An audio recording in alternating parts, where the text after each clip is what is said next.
Hello दोस्तों, Eklavya coaching centre में आप लोग का स्वागत है। जैसे कि हम लोग देख चुके थे कि चैप्टर नंबर 19 हम लोग बना रहे थे, जिसमें चैप्टर पार्ट 4 तक हम लोग 13 नंबर क्वेश्चन तक बना लिए थे।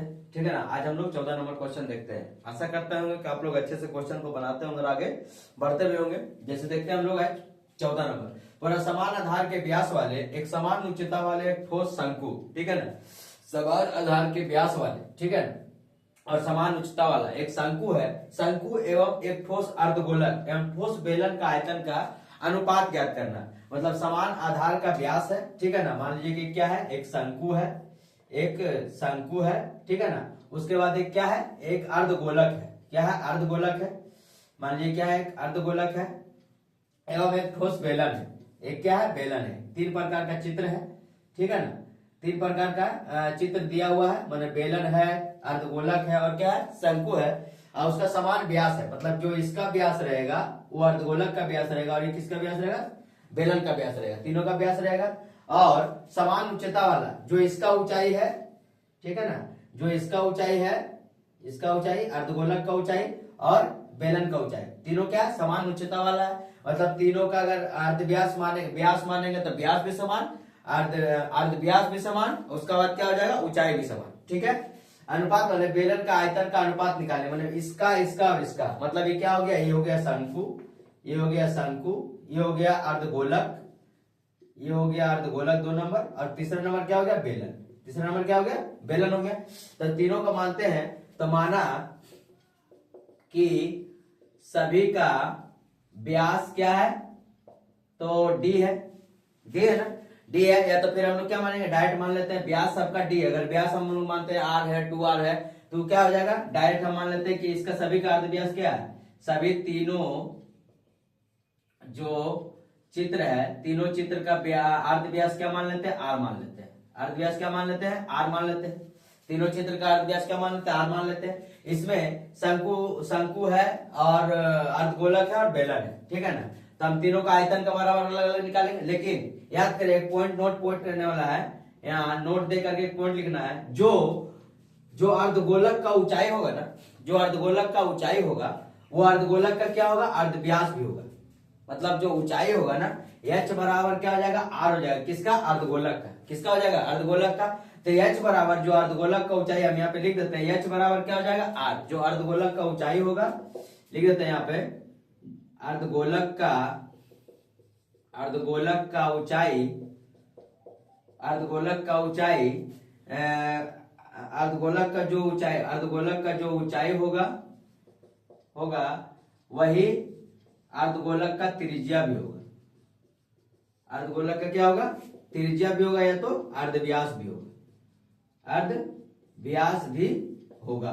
तीनों चित्र में जैसे हम लोग क्या क्या लिए, तीनों चित्र में लिए हम लोग शंकु लिए, अर्धगोलक लिए और क्या लिए, बेलन भी लिए। तो जो अर्धगोलक का ऊंचाई होगा, मतलब जो h होगा, वो बराबर क्या हो जाएगा, r हो जाएगा। अब हम सभी का क्या करते हैं, हम लोग आयतन का अनुपात लिखते हैं। यहाँ पे लिखेंगे शंकु का आयतन बराबर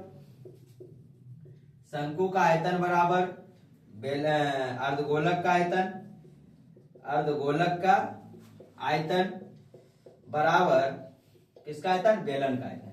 बराबर किसका आयतन, बेलन का आयतन। बेलन का आयतन, जो शंकु का आयतन होगा, अर्धगोलक का आयतन होगा, वही क्या हो जाएगा, बेलन का आयतन हो जाएगा। और तीनों आयतनों को क्या निकालना, अनुपात निकालना। तो शंकु का आयतन का अनुपात, तो हम यहाँ पर लिखेंगे 1/3 पाई r स्क्वायर h। इस शंकु का हो गया। अर्धगोलक का क्या हो जाएगा, अनुपात में लिखते हैं 2/3 पाई r क्यूब, 2/3 पाई r क्यूब। और ये देखिए बेलन का लिखेंगे पाई r स्क्वायर h, पाई r स्क्वायर h। ये किसका निकाल लिया हम लोग, तो ये बेलन का निकाल लिया। तीनों का लिख देते हैं, तीनों का आयतन का अनुपात निकालना। अब देखिए h बराबर क्या लिखे हैं, r।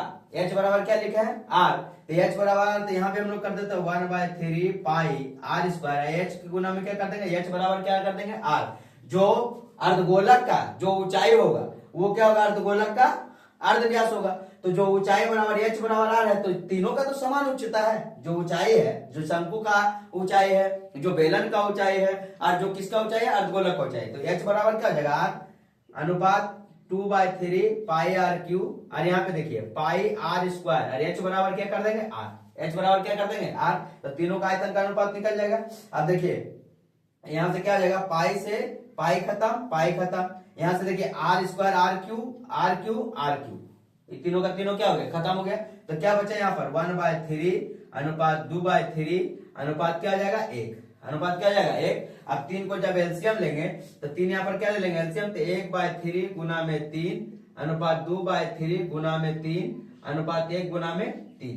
ठीक है, 3 से 3 खत्म, 3 से 3 खत्म, 3 एकम 3, तो 1 अनुपात 2 अनुपात 3, ये मेरा क्या हो जाएगा, तीनों का आंसर हो जाएगा। तो देखिए यहाँ पर बोल रहा है कि शंकु अर्धगोलक और ठोस बेलन का आयतन का अनुपात क्या होगा, 1 2 3। तो ये मेरा 14 नंबर क्वेश्चन कंप्लीट हुआ। अब इसके बाद हम लोग 15 नंबर क्वेश्चन देखते हैं।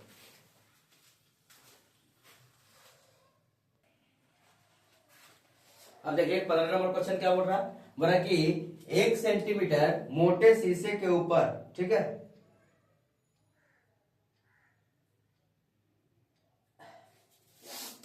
1 सेंटीमीटर मोटे शीशे के पत्थर से, ठीक है, 1 सेंटीमीटर मोटे शीशे के पत्थर से तैयार एक खोखले गोलक की, ठीक है, खोखले गोलक की बाहरी अर्धव्यास 6 सेंटीमीटर है। मान लीजिए कोई गोलक है, एक गोलक के बाहरी अर्धव्यास कितना है, 6 सेंटीमीटर है, और 1 सेंटीमीटर क्या है, मोटा है। को गोलक को गलाकर 2 सेंटीमीटर अर्धव्यास वाला एक ठोस लंब वृत्ताकार छड़ तैयार किया गया। लंब वृत्ताकार छड़ मतलब क्या तैयार किया गया, बेलन।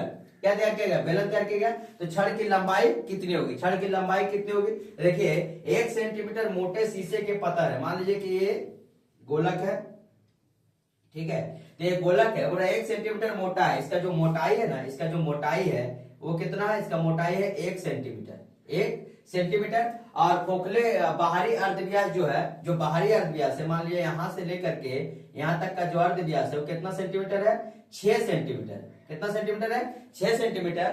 तो गोलक को गला करके, अब इसको हम गला करके क्या करेंगे, एक वृत्ताकार छड़ बनाएंगे, बेलनाकार छड़ बनेगा। कैसे छड़ बनेगा, वृत्ताकार जो छड़ बनेगा, एक लंब वृत्ताकार छड़ बनेगा मतलब बेलनाकार बनेगा। तो छड़ तैयार किया गया, तो छड़ की लंबाई कितनी होगी, जिसका अर्धव्यास कितना दिया, देखिए बेलन का जो अर्धव्यास दिया हुआ है, बेलन का अर्धव्यास दिया 2 सेंटीमीटर। कितना सेंटीमीटर, 2 सेंटीमीटर दिया हुआ है, 2 सेंटीमीटर लिख दिए।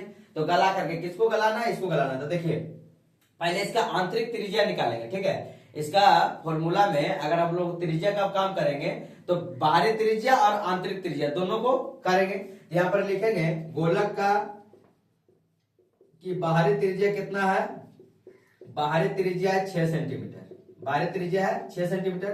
तो गोलक का आंतरिक त्रिज्या क्या हो जाएगा, मोटाई से घटा देंगे तो अंदर वाला पता चल जाएगा, काहे कि बता दिए कितना मोटा है, तो 1 सेंटीमीटर मोटा है। तो गोलक की आंतरिक त्रिज्या, आंतरिक त्रिज्या, आंतरिक त्रिज्या हो जाएगा 6 - 1 5 सेंटीमीटर। कितना सेंटीमीटर, 5 सेंटीमीटर, ये आंतरिक त्रिज्या हो जाएगा। उसके बाद हम लोग क्या लिखेंगे, गोलक का आयतन। तो गोलक का आयतन बराबर क्या लिखेंगे, गोलक का आयतन बराबर 4/3 pi R cube, 4/3 pi R cube. ये क्या है, भीतरी त्रिज्या है ना, भीतरी त्रिज्या। तो इसको हम ऐसे कर सकते हैं, भीतरी त्रिज्या बाहरी त्रिज्या माइनस भीतरी त्रिज्या, बाहरी त्रिज्या माइनस भीतरी त्रिज्या। और इसको गला करके, इस गोलक को गला कर एक लंब वृत्ताकार क्या बनाएंगे, छड़ बनाएंगे। तो हम यहाँ पे क्या लिखेंगे, बेलन का या तो लंब वृत्ताकार छड़, लंब वृत्ताकार, लंब वृत्ताकार, लंब वृत्ताकार छड़ की अर्धव्यास कितना दिया हुआ है, 2 सेंटीमीटर। अर्धव्यास दिया हुआ है 2 सेंटीमीटर, अर्धव्यास कितना दिया, 2 सेंटीमीटर। तो लंब वृत्ताकार छड़ की ऊंचाई क्या होगा, तो ऊंचाई बराबर हम लोग क्या निकालेंगे, ऊंचाई बराबर निकालेंगे h, ऊंचाई बराबर क्या निकालेंगे h। और इसका क्या निकालेंगे, आयतन। तो आयतन क्या हो जाएगा, लंब वृत्ताकार छड़ का आयतन बराबर हो जाएगा pi R square h, pi R square h। तो पाई, अब गोलक का आयतन बराबर लंब वृत्ताकार छड़ का आयतन। यहाँ पे लिख देते हैं लंब वृत्ताकार, लंब वृत्ताकार छड़ का आयतन बराबर, आयतन बराबर गोलक का आयतन, गोलक का आयतन। लंब वृत्ताकार छड़ का आयतन बराबर किसका आयतन, गोलक का आयतन। तो लंब वृत्ताकार छड़ का आयतन क्या हो जाएगा, पाई आर स्क्वायर h। और गोलक का आयतन क्या हो जाएगा, 4/3 पाई आर क्यू, बाहरी त्रिज्या माइनस भीतरी त्रिज्या, 4/3 पाई बाहरी त्रिज्या माइनस भीतरी त्रिज्या। ठीक है ना, ये क्या निकल गया आयतन। अब देखिए पाई से पाई क्या हो जाएगा, खत्म, पाई से पाई क्या हो जाएगा, खत्म। अब यहाँ पर देखिए लंब वृत्ताकार छड़ का जो अर्धव्यास दिया कितना दिया, 2 दिया। यहाँ पे लिखेंगे 2 × 2 × h, यहाँ 4/3, पाई से पाई तो खत्म कर दिया। बड़ा आर का मान कितना है, बाहरी त्रिज्या कितना था 6, तो 6 का क्यूब माइनस भीतर का कितना आया, भीतर का 5, तो 5 का क्यूब कर देते हैं। तो यहाँ पे करेंगे 2 दूनी का कैसे कर देते, 4 गुना h बराबर 4/3, 6 का क्यूब कितना होता है 216, 5 का क्यूब 125, 5 का क्यूब कितना हो जाएगा 125, इसको काट देंगे हम लोग। अब 4 से 4 खत्म, तो h बराबर कितना हो जाएगा 216 में से 125 घटा देते हैं, तो 216 में से 125 घटा देते कितना बचेगा, यहाँ बचेगा 1, यहाँ बच गया 11 में से 2 गया तो 9, 11 में से 2 गया तो 9, 91 सेंटीमीटर बच गया। यहाँ पे हम लोग कर देते हैं 1/3 गुना 91, 1/3 गुना 91, 4 से 4 खत्म कर दिए, तो टोटल जो छड़ का ऊंचाई होगा h बराबर कितना हो जाएगा 91/3, मतलब 30.1/3 सेंटीमीटर। ये किसका ऊंचाई हो जाएगा, तो छड़ का ऊंचाई हो जाएगा, किसका ऊंचाई हो जाएगा, छड़ का ऊंचाई। यहाँ पे लिख देंगे लंब वृत्ताकार छड़ की ऊंचाई बराबर, लंब वृत्ताकार छड़ की ऊंचाई बराबर 30.1/3 सेंटीमीटर, 30.1/3 सेंटीमीटर। ये आपका 15 नंबर क्वेश्चन हुआ। अब इसके बाद हम लोग 16 नंबर क्वेश्चन देखते हैं।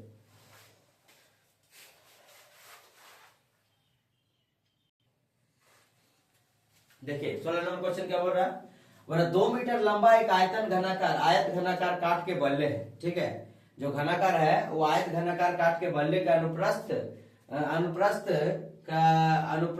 कार वर्गाकार है एवं उसकी प्रत्येक भुजा की लंबाई 14 डेसीमीटर है, ठीक है ना। 14 डेसीमीटर किसका है, वर्ग के प्रत्येक भुजा की लंबाई है 14 डेसीमीटर। सबसे कम कास्ट को नष्ट करते हुए, सबसे कम काट को नष्ट करते हुए उस बल्ले को यदि एक लंब वृत्ताकार बल्ले में बदल जाए, ठीक है ना, जो बल्ला बनेगा ना, जैसे मान लीजिए कि ऐसा एक बल्ला है, एक ऐसा एक क्या किया है बल्ला बनाया गया है, ठीक है, ये बल्ला बनाया गया है, ऐसा एक बल्ला बनाया गया है, ठीक, बल्ला बना करके हो रहा ना कि ऐसा एक बल्ला बनाया गया है, जैसे मान लीजिए जैसे हैंडल जो होता है ना, बल्ला का हैंडल ऐसे होता है ना, यहाँ से ऐसे करके हम लोग हैंडल बना देते हैं एक तो, ये बल्ला का क्या है हैंडल है। इसको हैंडल को क्या कर रहा है ना कि बल्ला बनाया गया है और इसको काम कर नष्ट करते उस बल्ले को यदि एक लंब वृत्ताकार बल्ले में बदला गया तो बताएं कि कितना घन मीटर काट होगा और उस घन मीटर कितना काट नष्ट होगा। मतलब आयताकार आयत घनाकार बल्ले को अनुप्रस्थ वर्गाकार से उसको प्रत्येक भुजा को क्या करना है, लंबाई 14 सेंटीमीटर। और उसमें आपकी किताब में संकेत दिया हुआ है कि जो वर्गाकार जो बल्ला है ना उसके परिवृत्त के अंतर्गत उसको किया गया है। तो जो देखिए यहाँ पर जो होता है ना 14 सेंटीमीटर जो डेसीमीटर दिया हुआ किसका दिया भुजा, तो वर्ग का दिया, किसका दिया वर्ग का दिया है। और वर्ग का जो भुजा होता है वृत्त का क्या होता है व्यास होता है, वर्ग का जो भुजा होता है वृत्त का क्या होता है व्यास के बराबर होता है। तो हम लोग लिखेंगे आयत घनाकार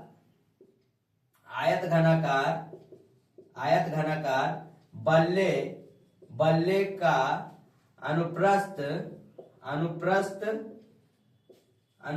वर्गाकार की भुजा है, अनुप्रस्थ वर्गाकार की क्या है भुजा है, वर्गाकार की क्या है भुजा है। और वर्ग का भुजा बराबर कितना सेंटीमीटर दिया है, तो वर्ग का भुजा बराबर दिया है सेंटीमीटर ना डेसीमीटर, सॉरी 14 डेसीमीटर। कितना डेसीमीटर 14 डेसीमीटर। तो वर्ग का क्षेत्रफल क्या हो जाएगा, तो वर्ग का क्षेत्रफल हो जाएगा टोटल 14 का स्क्वायर, वर्ग का क्षेत्रफल क्या था भुजा का स्क्वायर, तो 14 का स्क्वायर कितना हो जाएगा 196 वर्ग डेसीमीटर, 196 वर्ग डेसीमीटर। लेकिन 2 मीटर लंबा है, कितना मीटर लंबा है 2 मीटर, तो मीटर को डेसीमीटर बदलेंगे तो कितना मीटर हो जाएगा 20 मीटर। तो बोल रहा है कि बल्ले का अनुप्रस्थ भुजा की लंबाई इतना है, तो उसके प्रत्येक भुजा तो हम लिखेंगे आयत घनाकार काट के बल्ले की टोटल लंबाई कुल लंबाई लिख लेते हैं। तो आयत घनाकार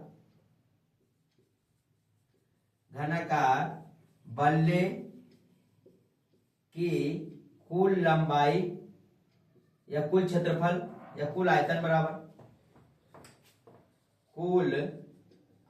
बराबर कितना हो जाएगा 196 क्या है वर्ग, जो कि क्षेत्रफल निकला है 196 में हम लोग देखिए 2 मीटर को डेसीमीटर बनाएंगे तो कितना 2 मीटर को डेसीमीटर बनाएंगे तो 20 डेसीमीटर हो जाएगा, 20 डेसीमीटर से गुना कर देते हैं तो यहाँ हो जाएगा कितना 6 दूनी के 12, 9 दूनी का 18, 1 19, 2 एकम 2 1 3, 3920 घन डेसीमीटर, 3920 घन डेसीमीटर। अब इसको किससे बदलना है, देखिए इसको बदलना है बेलनाकार में। किसे बदलना है, बेलनाकार में। तो देखिए जो वृत्त का व्यास है ना, वो बेलन का क्या हो जाएगा, व्यास के बराबर। जो वृत्त का जो व्यास है वो बेलन के व्यास के बराबर हो जाएगा। यहाँ पे लिख देते हैं हम लोग, क्या लिखेंगे कि बेलनाकार, बेलनाकार है ना, लंब वृत्ताकार, लंब वृत्ताकार बल्ले का व्यास कितना है, तो बल्ले का व्यास हो जाएगा 14 डेसीमीटर। कितना डेसीमीटर, 14 डेसीमीटर। देखिए हाँ बताया अभी कि जो वर्ग का भुजा है ना, वो वृत्त का क्या है, व्यास के बराबर है। वर्ग का जो भुजा है वो वृत्त के क्या है, व्यास के बराबर है, वृत्त के व्यास के बराबर है। तो लंब वृत्ताकार बल्ले का व्यास कितना, तो अर्ध व्यास कितना हो जाएगा, अर्ध व्यास हो जाएगा 14 गुना में 14/2, काटेंगे तो कितना जाएगा 7 डेसीमीटर। कितना डेसीमीटर, 7 डेसीमीटर। अब इसका आयतन निकालते हैं, इसका आयतन से इतना आयतन घटा देंगे तो पता चल जाएगा कि कितना घन मीटर काट नष्ट होगा। ठीक है ना। यहां निकालते हैं लंब वृत्ताकार बेलन का आयतन बराबर, आयतन बराबर क्या निकल जाएगा, pi R square H, pi R square H.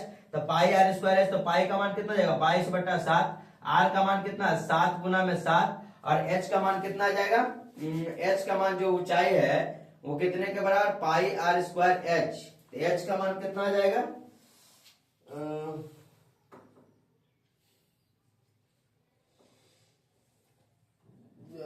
70, 14 decimetre. 14 को काटेंगे तो 2, 7, 7 दूनी 14, 14 को काटेंगे तो 2, 7/2, 14 डेसीमीटर। एक आयताकार, डेसीमीटर को मीटर बना दिया, डेसीमीटर को मीटर बनाएंगे तो कितना 10 से गुना। यहाँ तो डेसीमीटर को हम लोग मीटर को क्या बनाए हैं, घन डेसीमीटर। 1 सेकंड देखने दीजिए थोड़ा किताब में क्या लिखा है।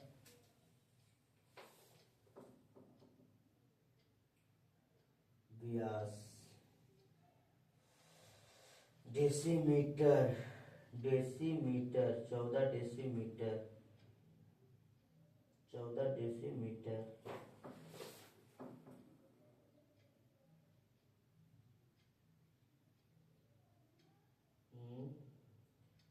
अर्धव्यास 14 डेसीमीटर, 14 डेसीमीटर तो ठीक, तो 7 गुना 7।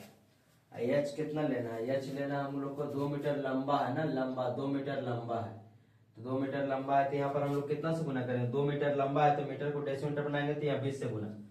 ठीक है, 2 मीटर लंबा है तो ऊंचाई मेरा कितना हो जाएगा 20 मीटर। अब यहाँ से काटते हैं 7 से 7 खत्म। अब यहाँ पर कितना हो जाएगा 22 सती 54 से 22 सती 54 से 54 दूनी कितना हो जाएगा 154 दूनी 22 सती 54 से 154 गुना में 2 करेंगे तो 4 दूनी के 8, 5 दूनी के 10, 2 एकम 2 एक 3, 3080। ठीक है, लंबाई जो देखिए, लंबाई जो 2 मीटर में था ना, तो मीटर को क्या बना दिया डेसीमीटर, तो 20 से गुना तो कितना आ जाएगा 3080 मीटर। 3080 मीटर नहीं डेसीमीटर, सॉरी 3080 डेसीमीटर, 3080 डेसीमीटर। ये क्या आ गया मेरा, तो बेलन का आयतन। अब बेलन के आयतन में से आयताकार घनाकार के आयतन को घटा देंगे तो कितना मेरा जो काठ नष्ट हो रहा है उसके बारे में बताना है। पहले बताइए कि कितने बल्ले को बदला गया, तो बताया कि कितना घन मीटर काठ होगा, तो कितना घन मीटर होगा, देखिए 3080 डेसीमीटर है, और डेसीमीटर को अगर हम 100 से भाग देंगे तो क्या हो जाएगा मेरा मीटर हो जाएगा, है ना। डेसीमीटर को भाग देंगे हम लोग 100 से तो क्या हो जाएगा डेसीमीटर मीटर हो जाएगा, क्योंकि डेसीमीटर मीटर, डेसीमीटर मीटर 10 से भाग 308, 100 डेसीमीटर कितना, आंसर क्या दे रहा है मीटर के सेंटीमीटर, मीटर के सेंटीमीटर।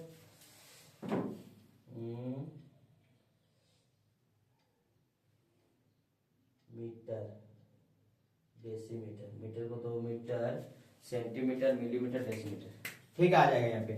ठीक है, अब यहाँ से हम लोग क्या करेंगे कि कितना काट नष्ट हुआ, तो हम लोग क्या करेंगे बड़े वाला आयतन में से छोटे वाला आयतन को घटा देते हैं। तो यहाँ पे लिखेंगे बल्ले के कुल आयतन, बल्ले के कुल आयतन माइनस बेलन का आयतन, बेलन का आयतन। जब बेलन का आयतन करेंगे तो कितना हो जाएगा, यहाँ पर हो जाएगा 3920 माइनस में 80। जब घटाएंगे तो कितना आ जाएगा, 0 का 0 12 में से 8 गया तो 4, और यहाँ बच गया कितना 8, 840 घन डेसीमीटर, 840 घन डेसीमीटर। अब इसको हम लोग क्या करेंगे, डेसीमीटर को बनाएंगे मीटर में बदलना है। मीटर में बनाना तो कितना से भाग, 100 से।